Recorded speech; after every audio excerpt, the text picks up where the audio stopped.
안녕하세요. 이번 시간에는 과일 주스와 조화 광명성에 대해 얘기해 보려고 하는데요.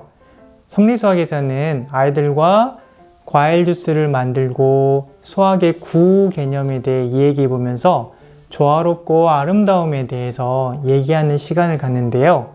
이걸 수학의 조화 광명성이라고 합니다. 여기 지금 사과, 키위, 방울토마토, 포도 이렇게 4가지 과일이 지금 준비가 되어 있는데 이 4가지 과일의 공통적인 특징이 뭐가 있을까요? 다 모양이 어떻게 생겼나요? 다 둥글둥글한 형태죠. 모든 과일이 그런 건 아니지만 상당히 많은 수의 과일들이 이러한 둥글둥글한 모양을 가지고 있는데요. 이렇게 둥글둥글한 모양이면 뭐가 좋을까? 과일이 왜 하필이면 각진 모양도 아니고 이런 둥글둥글한 모양을 띠고 있을까? 아이들한테 이제 이렇게 물어보는 거죠. 얘들아, 과일이 왜 이렇게 둥글게 생겼을까? 정답은 없으니까 한번 자유롭게 얘기해 보자. 이렇게 얘기를 하면 아이들이 정말 놀라운 답변들을 하게 되는데요. 예를 들면 씨가 둥그니까 과일도 둥글다. 어느 쪽으로 먹어도 맛있어야 되니까 과일이 둥글다.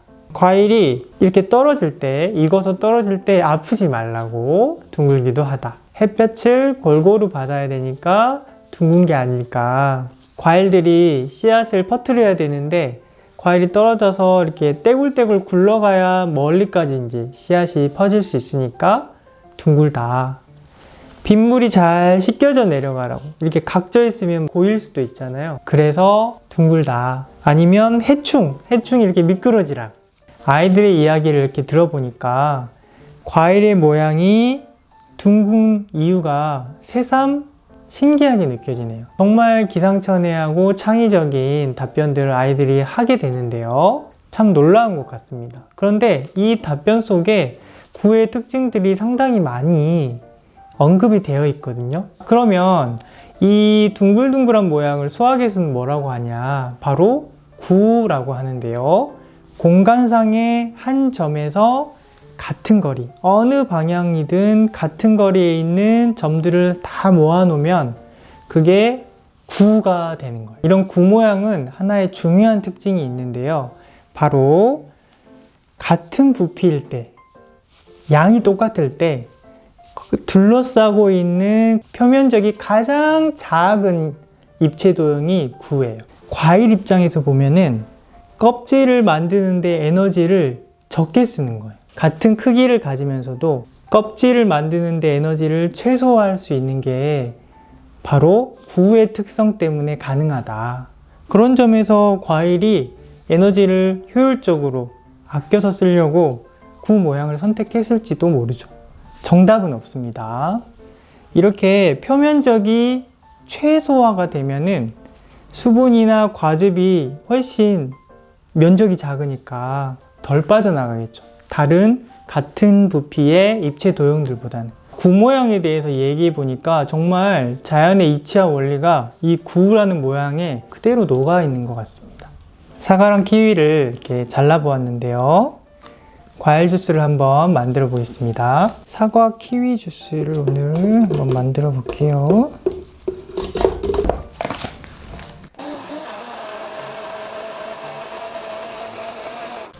주스가 완성이 되었습니다. 자, 사과 키위 주스를 이렇게 만들어 봤는데요.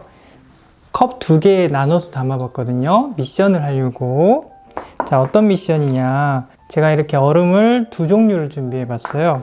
하나는 이렇게 구 모양의 얼음. 하나는 우리가 흔히 사용하는 각얼음.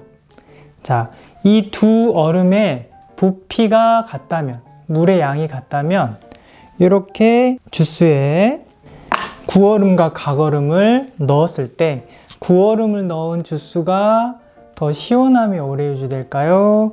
각얼음을 넣은 주스가 더 시원함이 오래 유지될까요? 앞에서 우리가 구의 특징에 대해서 이야기하면서 같은 부피일 때 표면적의 넓이가 가장 작다고 했잖아요.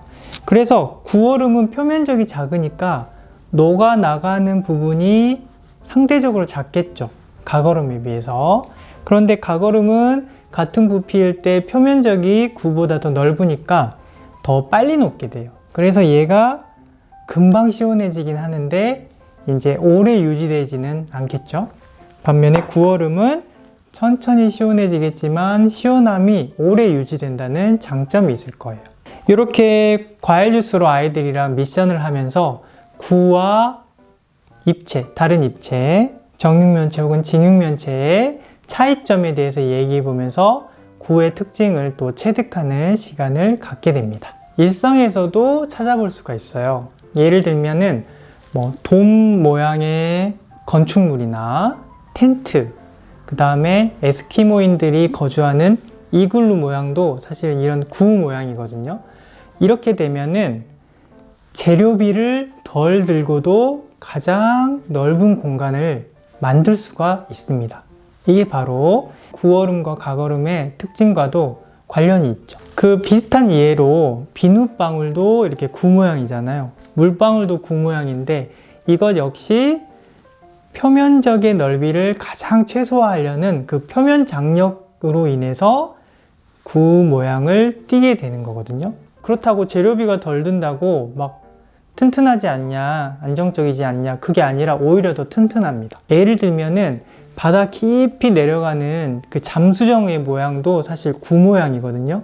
왜냐하면 바다 깊이 내려갈수록 압력이, 밖에서 작용하는 압력이 되게 커지는데 그럴 때 그냥 각진 입체 도형은 찌그러지기가 쉬워요.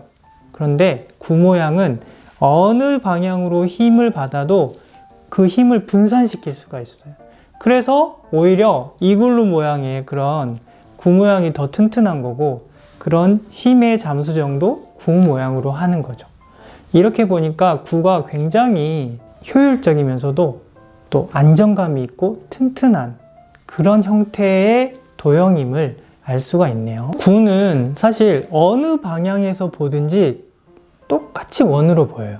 어느 방향에서 보든지 항상 대칭을 이루는 균형감을 갖고 있는 도형이라고 할 수가 있죠. 이런 구 모양은 섭리의 진리적인 세상, 우주의 섭리, 하늘의 섭리, 자연의 섭리가 그 자체로 완벽하다, 그 자체로 조화롭고 아름답다를 의미한다고 저는 생각하거든요. 아이들한테 과일은 왜 둥글까? 라는 이야기 할 때 나오는 답변 중에 하나가 그게 가장 아름다운 모양이라서, 동물들도 예쁘고 아름다운 모양일 때 이렇게 와서 먹을 수가 있을 거다 라는 이야기도 하거든요. 그래서 구가 사실은 정말 효율적이고 안정감 있고 완벽한 조화롭고 아름다움을 상징하는 도형이 아닐까라고 생각이 듭니다. 그래서 앞에서 우리가 배웠던 섭리의 12속성에 입각해서 구를 한번 바라본다면 구라는 건 한 점에서 같은 거리에 있는 점들의 모임이라는 그런 기준과 원칙을 가지고 있으면서 한 점에서 골고루 이렇게 퍼져서 어느 방향에서든 대칭을 이루고 있는 균형 형평성을 가지고 있는 도형이기도 하고, 한 점에서 모든 방향으로 같은 거리로 뻗어나가기 때문에 기회를 모두에게 균등하게, 햇볕이 모든 방향으로 햇살이 골고루 퍼지듯이 기회를 균등하게 준다라는 의미도 갖고 있는 것 같습니다. 그리고 구라는 게 사실은 수많은 원들로 이루어진 입체거든요. 그래서 이렇게 보든 저렇게 보든 다 원 모양으로 보이는 굉장히 단순하면서도 굉장히 입체적인, 또 어느 방향으로 봐도 대칭인 그런 입체 통합적인 모양을 가지고 있는 도형이기도 하고요.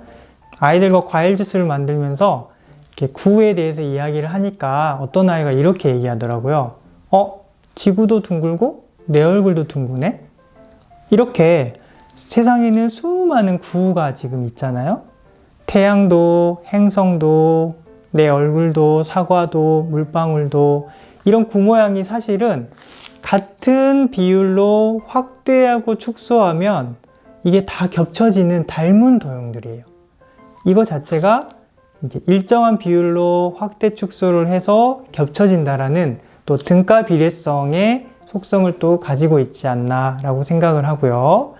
아까 처음에 얘기했던 같은 부피일 때 표면적이 가장 작은 그런 형태, 효율적인 형태, 정말 체계적이고 논리적이고 합리적이라고 볼 수 있는 모양이 구가 아닐까라고 생각합니다. 그리고 어느 방향으로 힘을 가해도 힘을 골고루 분산시킬 수 있는 정말 이상적이고 아름답고 조화로운 완벽한 도형이 구임을 이런 섭리의 속성을 통해서도 수학적 개념과 연결을 시켜서도 확인해 볼 수가 있는 것 같습니다. 거대한 우주에서부터 작은 물방울까지 일맥일관일통하게 우리가 사는 이 세상이 정말 조화롭고 아름답고 이상적일 수 있음을 상징적으로 나타내 주는 게 구가 아닐까 싶은데요. 과일처럼 구처럼 우리도 둥글둥글하게 조화롭고 아름다운 세상을 만들어 가자 라는 메시지를 이 구라는 형태가 주고 있는 게 아닐까 싶습니다.